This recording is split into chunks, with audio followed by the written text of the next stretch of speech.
Interlaken, in the heart of the Alps, and Bern are two of the great destinations of Switzerland. We'll show you both places with this practical guide, part of our series on Switzerland. And for a bonus, we'll bring you to the historic riverside city of Thun. The town of Interlaken makes a perfect home base for exploring the beautiful mountains all around this central region of Switzerland. In this segment, we'll take a quick look at what Interlaken has to offer. The advantages of staying in Interlaken are the many hotels, restaurants, and shops, and wonderful train and bus connections to get up to the mountain sites. Some of the world's most spectacular mountain scenery is waiting for you just outside of Interlaken in the heart of the Swiss Alps. Europe's longest glacier. 4 famous mountain peaks, the Monch, Eiger, Jungfrau, and Schilthorn. Astonishingly beautiful Lauterbrunnen Valley, my favorite. Europe's highest railroad station. Delightful mountain villages of Grindelwald, Wengen, and Mürren. 2 large lakes with tourboat service. And some fascinating nearby cities. In this movie, we are focusing on the town of Interlaken, and also we'll take you to Bern. But you can find those other movies about the Interlaken area, as well as many movies about the rest of Switzerland in our series. Be sure to look for them. All of these attractions are close to the town of Interlaken, which makes a perfect base from which to explore the region. Interlaken is very easy to reach by train with extensive international connections coming in. And once you arrive, it's an easy walk from the east or the west train stations to most hotels, such as our favored resting place at the Carlton Europe, just 2 blocks from the east station. There are about 100 hotels and guest houses in all price ranges in the city. While Interlaken is attractive with an excellent supply of hotels, shops, restaurants, and a pretty park in the middle, you're not really coming here to see the town. So be sure to spend most of your daylight hours outside the town. The nearby surrounding peaks and valleys are your main reason for being in Interlaken, so your time in town is mostly for eating and sleeping, doing a little shopping in order to gear up for those excursions into the mountains. You don't come to this area just to see Interlaken, but instead, the town has great value as a practical tourist center with fine support services, excellent rail and boat connections, and a compactness that makes for easy walking anywhere in town. Unfortunately, there are some tourists who come to Interlaken and never get up into the mountains. That would be like going to a major art museum, walking in the front door, and just staying in the lobby and the gift shop, and not going to see the great visual treasures. So get out of town and get up into the mountains. We're showing you that in our other movies. This movie, again, we're focusing on how to get the most out of your visit to the town while you are here. For the more adventurous, you can go paragliding. That's right, even if you don't know anything about it, you can go with a pilot and enjoy a tandem paraglide ride. They'll drive you up to the hills, and then you do a little walking hike up further up on the slope, and you jump off. And the payoff is you get to glide down and enjoy a fantastic view. Or for something less adventurous, you can just rent a bicycle and go pedal around. There's a lot to see in the Interlaken area. The town itself is relatively flat, and you can pedal through the shopping areas and up into the residential zones. As you can see, the main activity in town is shopping. All sorts of souvenirs for sale, clothing. You can buy some hiking gear. It's a great place for backpacks, for boots, hats, clothing of all kinds, walking sticks, and a t-shirt that says Interlaken. There's not much of a pedestrian zone that's free of automobiles here, but they do have one little lane that's for pedestrians. But the rest of town is very friendly for walking around. The sidewalks are wide, and there's always things to look at and things to do. While you have many lovely hotels to pick from, there's no question that one of them stands out above all the others. It's the Victoria Jungfrau Grand Hotel and Spa. 5-star ultra deluxe. Even if you cannot afford to spend the night here, you might enjoy a meal in one of their various restaurants. And you can even have a nice meal on their front terrace with a view looking up towards the Jungfrau. This great meadow is right next to the one major street of town, the Hoheweg, which is beautifully landscaped and kept in a semi-natural state with flowers and trees and the meadow along one side and grand hotels on the other. If you're a gambler, of course, there's a casino like there is in most Swiss towns, and it's an elegant place. It's part of the Kursaal complex, which for 100 years has been a cultural center of the city, set in a beautiful park with fountains and flowers. Tourists have been coming to Interlaken and the area since about 1800, when it was first popularized by some romantic painters. And then tourism really increased in the 1890s and early 1900s with the opening of railway service. There is a quiet residential area behind the main commercial town. Population of Interlaken is quite small, just about 5,000 people, many of them living in traditional chalet-style houses that really make something for you to have a look at. So that's another nice activity. Take a stroll in the residential neighborhood. Up there, you might find a restaurant that's geared as much to locals as to tourists, such as Restaurant Tenne, specializing in Italian food if you've had enough of Swiss food already. Quite good. It takes about 10 or 15 minutes to walk here from most of the hotels. One of the most famous restaurants in town is the Grand Café Restaurant Choux, which is located right next to the meadow on the main street in town. And they've been in business here since 1818. They've got nice entertainment while you dine. You can sit outdoors on the terrace with a view of the meadow, indoors, take your pick, and they specialize in chocolates along with fine dining.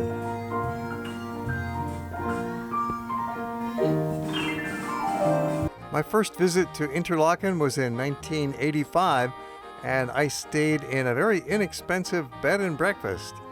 They still have got 41 bed and breakfasts listed, for example, in TripAdvisor, or stay in a hotel. There's a variety ranging from 1 star up to 5 stars. You're looking at the large modern youth hostel. It's got private rooms, group rooms, and they rent tents with a real popular bar in the basement open to everybody.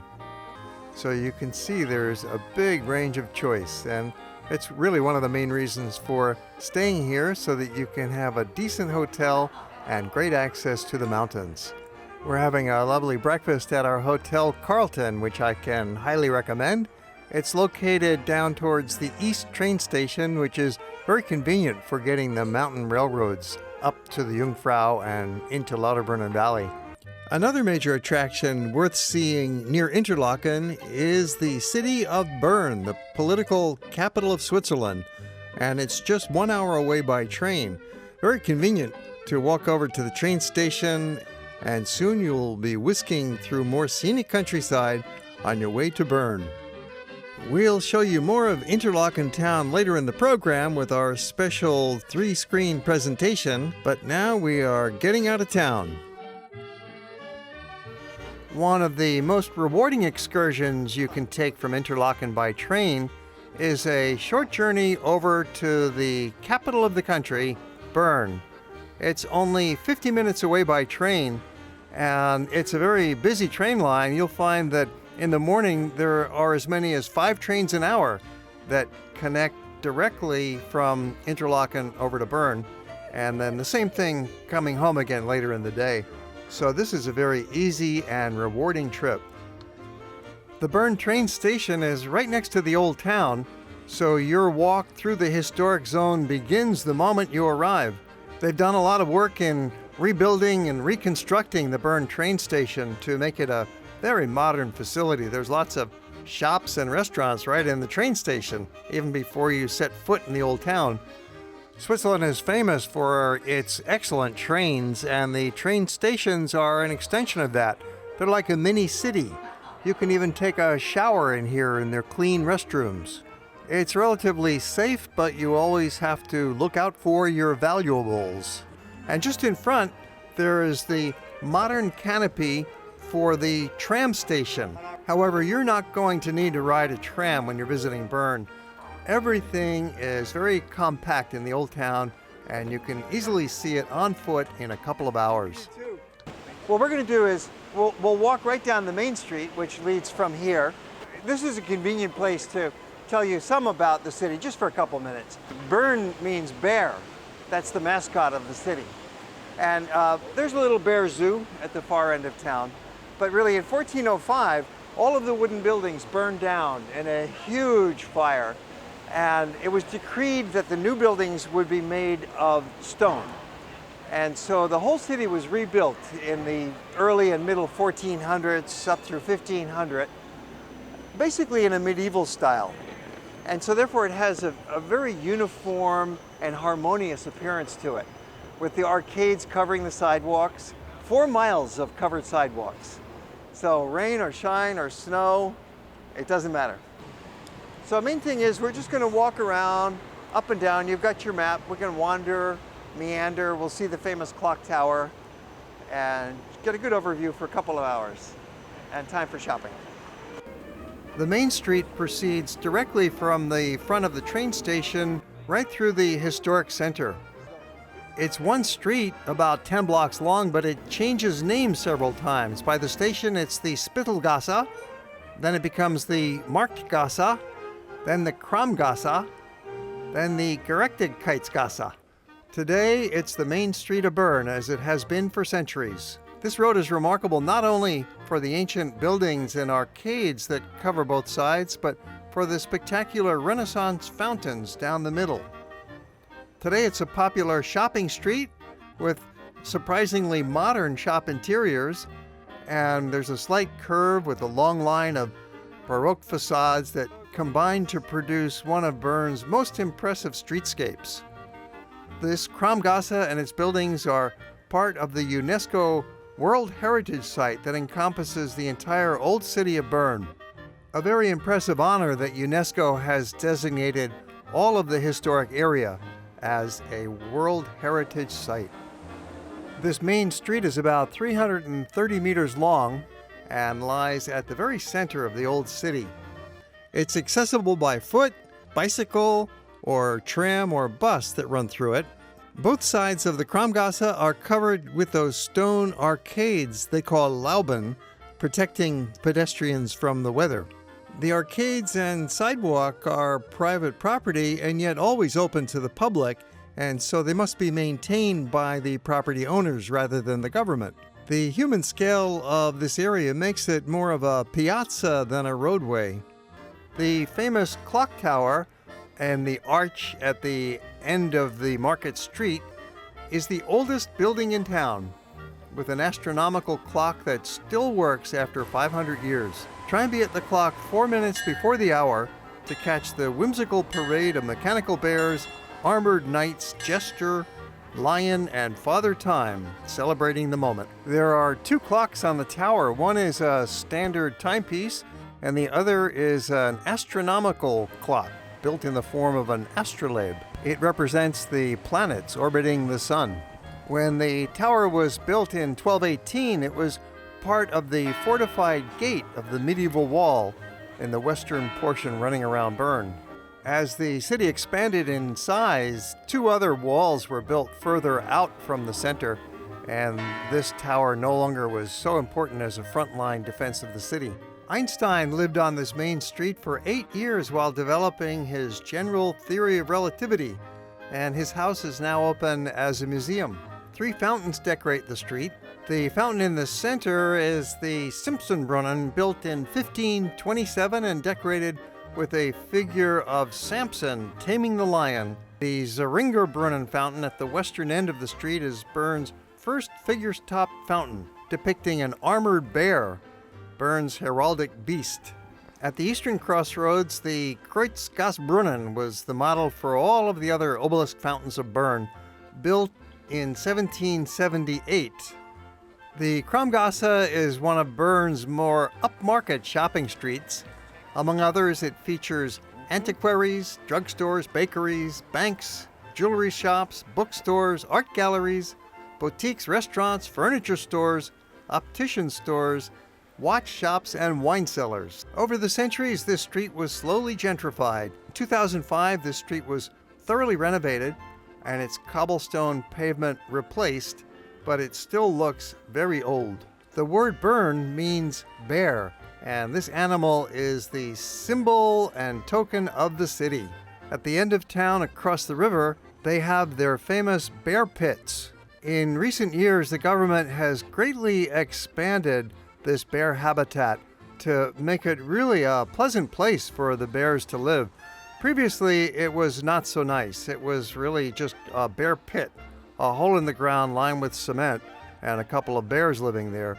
Almost a cruel place to keep the bears. But now it's become a vast outdoor zoo, and the bears seem to be enjoying it. They're having a great time. They've created this landscaping that comes down the side of the hill right down to the river, and created several plunge pools for the bears to go swimming, and walkways so that the public can see the bears and the bears can see the people. It's all very well planned, and of course it's all very safe. They're not going to jump out at you, but you do get a chance to get very close to them. We happen to be here on an amazing day in which two young bear brothers had been reunited after being apart for nearly a year. For whatever reasons, they had been separated off to different cities, and now they were brought back together again. These two siblings, about 1 year old, frisky and having fun and remembering each other and so happy to see each other. They had a great time tussling around, wrestling and playing and getting reunited.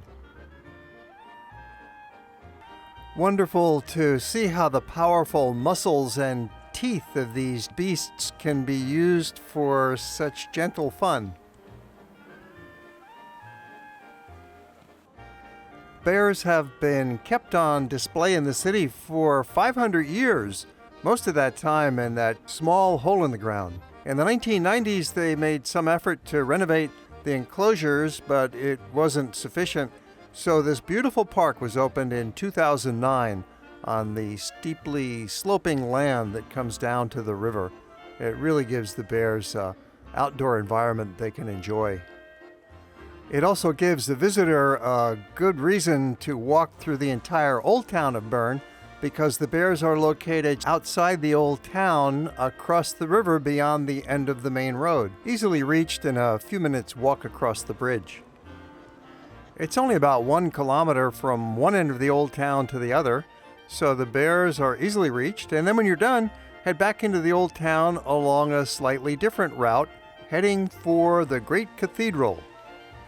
Walking along Junkerngasse with more of these delightful arcades forming a cozy environment. Junkerngasse means nobility lane, and according to Wikipedia, it's the old city's best preserved street. It was home to some of the city's leading families and still has some palatial mansions along it. This building, the Interlaken Hof, is the seat of government for the city of Bern, and dates back to the mid-1700s, was originally the most significant private palace in the old town. Some of these buildings date back to the 1400s. Others are from the Renaissance and the later Baroque period. Another important building is the Gothic Cathedral with the nation's highest church tower at 328 feet, which you may climb for a bird's eye view of the historic center. Construction of the cathedral began in 1421 in the Gothic style.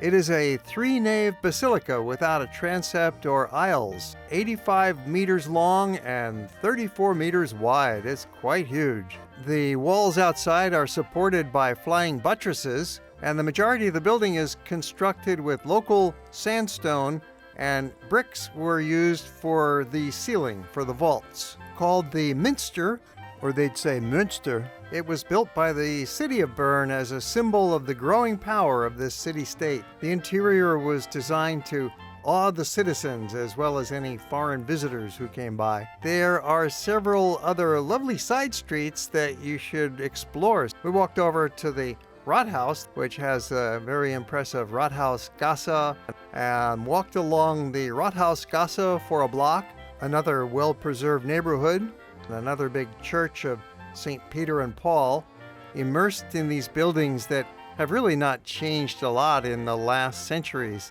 The historic center of Bern is surrounded by a sharp curve in the Aare River, enclosing the space and encouraging growth in a compact arrangement of shops and homes that fit perfectly together. Then we took a little detour on Brunnengasse.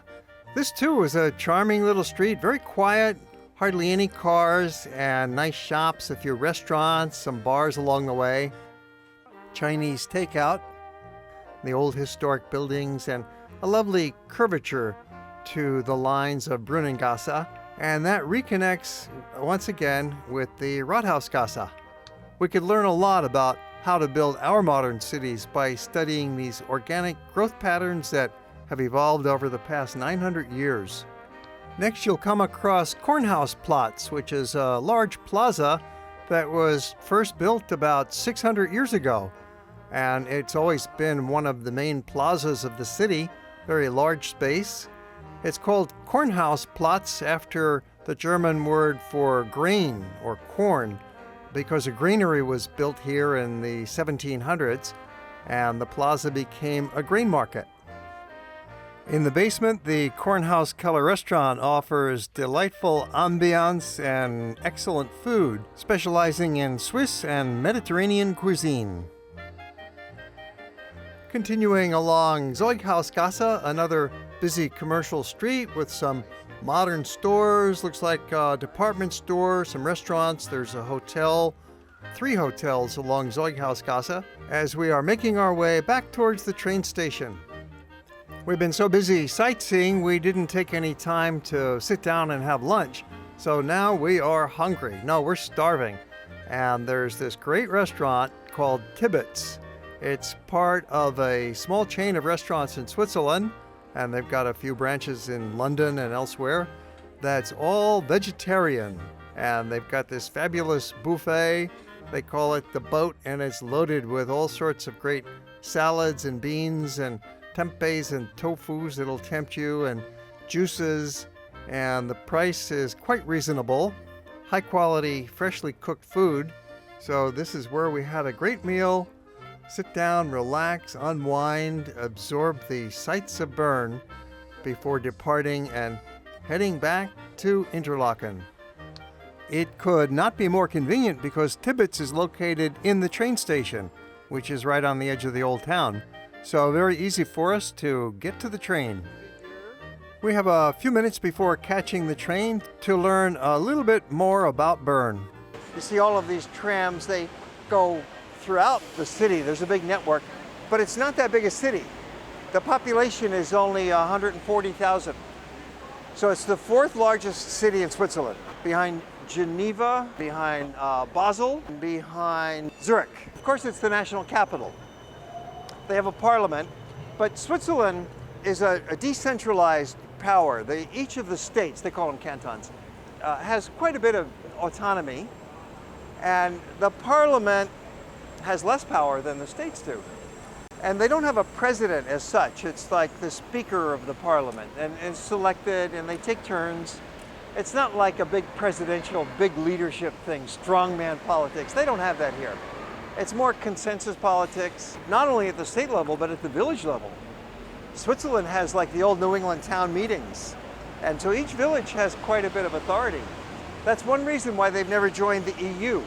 The villages in the valleys are pretty conservative, and they've managed to veto any joining of the EU. The businessmen all want to be in the EU. The yuppies, the professionals, they wish they were in the EU, but they can't get there because of this decentralized power structure.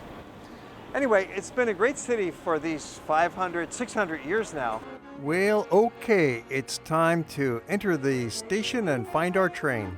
The train station is quite large, but it's well laid out. It's got the escalators and signage to get you around, get down to your platform on schedule and wait for the train.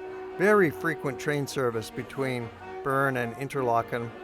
It's about 3-4 trains an hour, so it's a quick trip, 50 minutes by train, back to our home base at Interlaken. It's going to be another scenic journey on Swiss Rail. Heading back to Interlaken, we'll show you a little bit more of that town coming right up. It's our home base for visiting this part of Switzerland, and it makes a very effective place to stay, not only near the mountains and valleys and those scenic natural vistas, but also, as you've just seen, close to Bern, a lovely city to visit. Take a look on the map at the train route from Bern back to Interlaken, an easy 50-minute train ride, and notice at the midpoint there's another city called Thun. And this is a great place to get off the train and take a walk around because it is another beautiful, historic Swiss city. The map shows an easy route you can do in a 1-hour stroll. From the train station to the old town is just a few blocks. It'll take you through the more modern shopping part of town, and there too you have a view of the Aare River that passes through the center. With water so clean, yes, you can swim in it. Then walk along arcade-covered sidewalks, quite nice. Part of the city's on an island in the middle of the Aare River, which makes for lovely waterfronts with these outdoor restaurants, with a view of that covered wooden bridge so typical of Switzerland. Beyond the island, on the north side of the river, you'll come to the main part of the old town, where the charm really kicks in, walking along this cobblestone road for pedestrians, and then it becomes a split-level road. This is the main street called Obere Hauptgasse, and it is quite unique because it has 2 levels. You can walk along the upper level, which is on the roof of the ground floor shops, or you can walk along in the street down below. You'll probably see a few soldiers as you walk around because Thun has always been a military center going all the way back to the Middle Ages, and still today there's a training base nearby. Continuing along on the main street for a few blocks, you'll notice quite a few restaurants here, as well as bars and cafes, a variety of shops. You'll soon reach the main square of town, the Kornhausplatz, the City Hall Square. With a fountain in the middle, it's surrounded by the town hall and various guild halls, former hospital, now police station. In the summertime, they've got outdoor concerts and other events. And street markets Wednesday and Saturday nearby on Belitz. Although the old town is rather small, just about 10 blocks long, you'll find plenty of spaces to go wandering through, especially with the river running through the middle. It creates a delightful watery landscape. There's various lanes along the waterfront, there's bridges across it.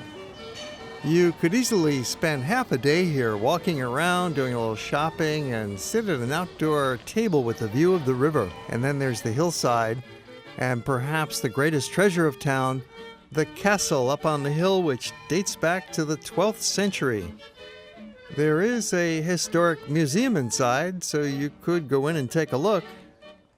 The town has a distinguished history and played a significant role as gateway to the Bernese Oberland up until a century ago when Interlaken was created by the railroads. Before that time, Thun was the main city of this lake region with the Lake Thun and Lake Brienz and Interlaken in between, and the mountains beyond with the Jungfrau and the Bernese Oberland. When done, catch one of those frequent trains back to Interlaken.